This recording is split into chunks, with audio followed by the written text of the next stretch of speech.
বন্ধুরা আসসালামু আলাইকুম। ফুলবাড়িয়া ভূমি অফিসে আসছি। ভূমি অফিসটা মাঝে মাঝে আমি আসি।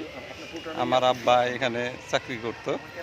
তো এটা নতুন হয়েছে, এখানে ছিল না। আমার আব্বা চাকরি করতো ওই যে ওই পাশের যে বিল্ডিংটা দেখতেছেন, ওই বিল্ডিংটা জনাকীর্ণ যে বিল্ডিংটা, এই বিল্ডিংটা ওই পুরাতন বিল্ডিংটা বহু বছরে ব্রিটিশ আমলকার।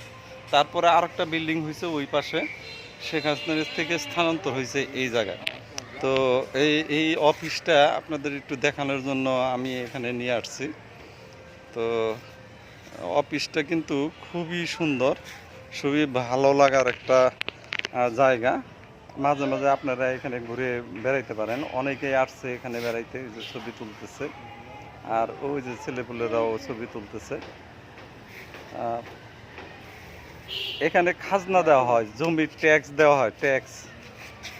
আর যে গান আছে, খাজনা নাই কি জানি একটা গান আছে না, সেখানে এখানে তহসিলদার বসে, তহসিলদার বা নাইব বসে। এই যে বিল্ডিংটা দেখতে পাইতেছেন, বিল্ডিংটা সরকার বানিয়েছে। সরকারকে ধন্যবাদ জানাবো যে ফুলবাড়িয়া এত সুন্দর একটা ভূমি অফিস তৈরি হয়েছে। তো আজকের ভিডিওটা এখানে শেষ করতেছি। Bye bye.